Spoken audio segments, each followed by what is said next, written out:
Hello everybody and welcome to Alan History Nerd. This is the first of my videos in my series on Tsarist and Communist Russia on Nicholas II, and I'm going to look at political authority and government of Nicholas II between 1894 and 1905. And this is part of the key question of how was Russia governed and how did political authority change and develop. And the short answer to that under Nicholas II is it goes horribly wrong and it develops really badly.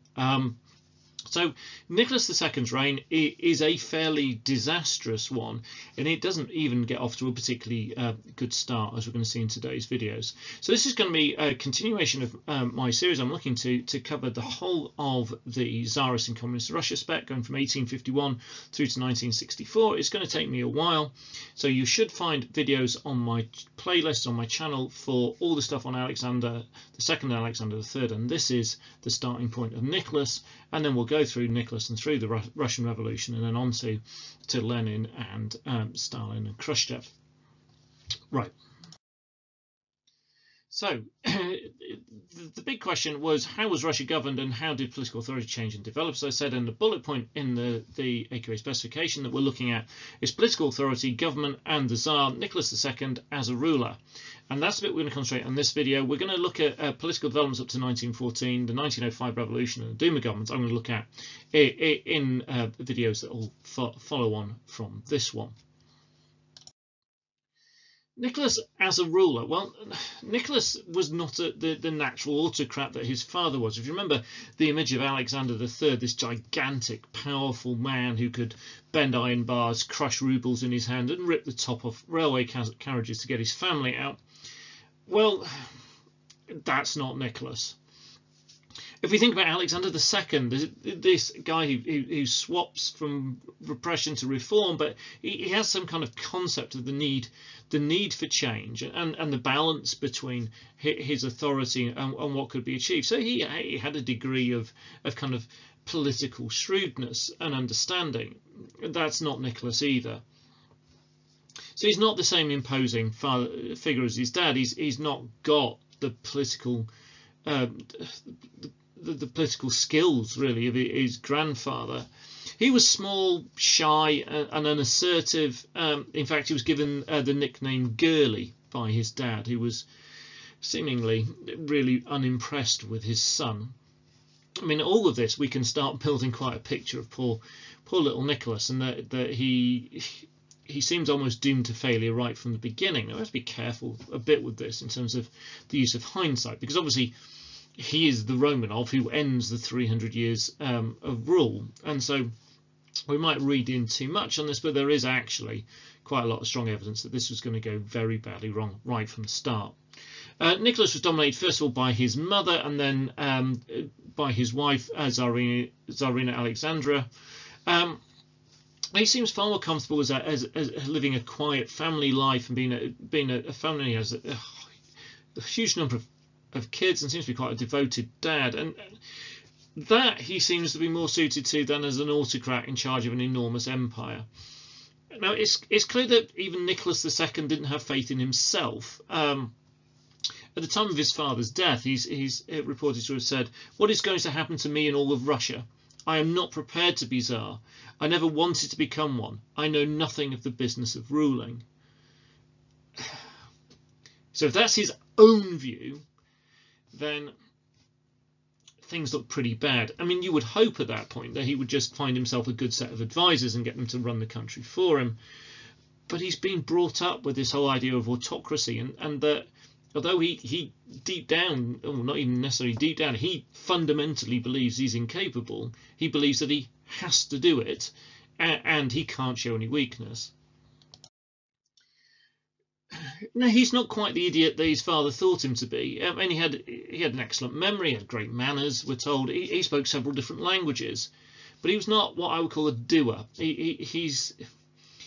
Academically he was okay, but he's not really practical in that skills in terms of in a political understanding, and he lacked the skills required to manage. He was almost more scared of his ministers than his ministers were of him.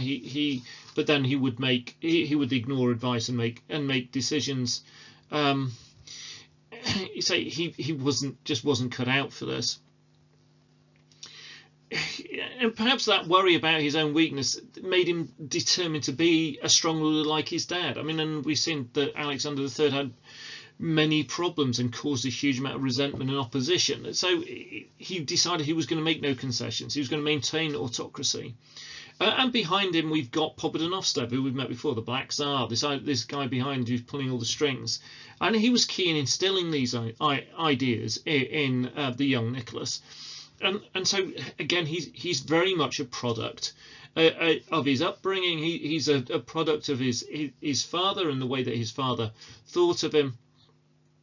And he takes over an empire where there's a lot of resentment towards the Tsarist system. It came to power not long after the Tsarist system had completely failed to deal with the famine of 1891-92 and with the repression of Alexander III and the Russification under Alexander III.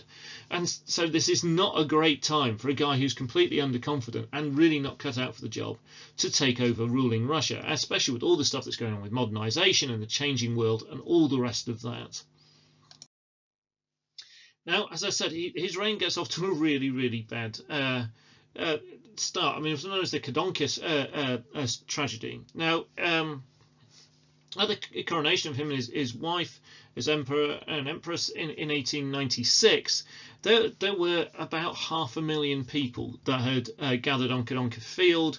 There was only about 1,800 police there, and they were giving out commemorative stuff. They were giving out fancy food, including kind of gingerbread and sausages and kind of nice stuff that people really wanted. And they were also giving out these commemorative cups. And there was a rumour there was also tent set up, beer tent set up, and all the rest of it. And then rumours started going around that there wasn't going to be enough food and beer for everybody, and that the cups contained a gold coin, and there was a stampede.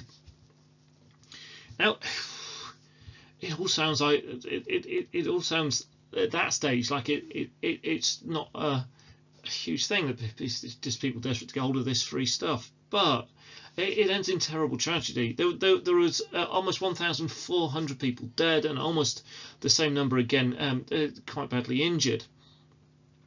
And Nicholas apparently initially wanted to go and visit the injured, but was advised that he should continue with the banquet. It was at the French embassy. The French were really important financial backers of Russia. And again, the Tsar should concern himself with important people, with the French and with the aristocracy and foreign dignitaries and all that kind of stuff, rather than with his people.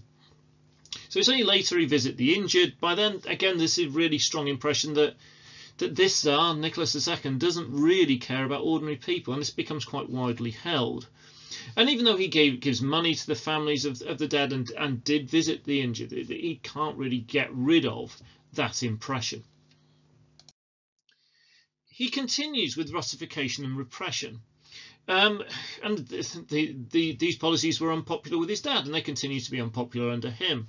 There's this kind of unofficial group, this organisation known as the Black Hundreds, and they are horrendously violent. They're a right-wing anti-Semitic group. They attack ethnic minorities and anybody else who would oppose the Tsar. But Nicholas kind of almost relies on them to a degree as a group to help keep law and order.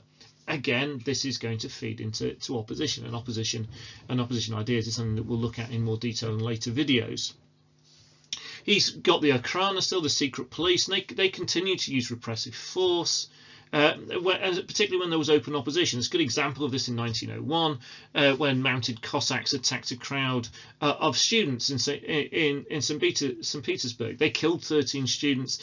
1,500 students were arrested and held as political prisoners, essentially. And again, we can see how all this level of repression, it might in the short term give a degree of security, but in the longer term, it's just going to breed resentment against the Tsar. But we're also seeing a huge amount of continuity. So we had this really repressive, strong Tsar in Alexander III, and you got what he expected from him. We got Nicholas, who is a wannabe. He's trying to be his dad, but it maybe doesn't have that kind of same force of will and that kind of ruthlessness and that kind of strength behind it. Unrest, however, does continue in towns and rural areas. There's a huge amount of arson in the countryside where the peasants who are still feeling they're getting a terrible deal out of emancipation are setting fire to things like landlord's property and barns full of grain. And the years 1903, 1904 were known as the years of the red cockerel, due to all these fires in the countryside, and it resembling the kind of the red comb on a cockerel's head. So really, we're starting to get this idea that Nicholas is losing control. I mean, the peasantry in the countryside, these are a group that traditionally we're quite loyal to the Tsar. And again, we saw this back with Alexander II, and we saw opposition attempts to try and to turn the peasantry, the people in the country, against the Tsar, and it all going badly wrong. But when we can now start to see that even the peasants in the countryside are starting to turn on the Tsar. A guy who's really important in all of this repression is a guy called Stolypin. And Stolypin deals with things in a very, very harsh way, but he does gain a degree of control. So unrest was worse in central Russia, largely due to the poor relationship between peasants and landlords, and the unrest spread in particular to places like Poland, Ukraine and Georgia, and we can see the links here with the ethnic minority groups within the Russian Empire. The unrest, as I've already said, led to arson, destroying grain and property. Peasants were also seizing land, and they were attacking landowners. So the Minister Stolypin is the guy who deals with this, but he did it so brutally that, again, this in the longer term is going to damage the support for the Tsarist regime. Peasants were flogged. Those who were involved in unrest either faced exile to places like Siberia, or were shot, or were hanged. There were actually so many hangings that people started to be called the hangman's noose, Stolypin's necktie. So we've got a highly repressive regime, and again we've got a degree of continuity, therefore, running back to the reign of Alexander III.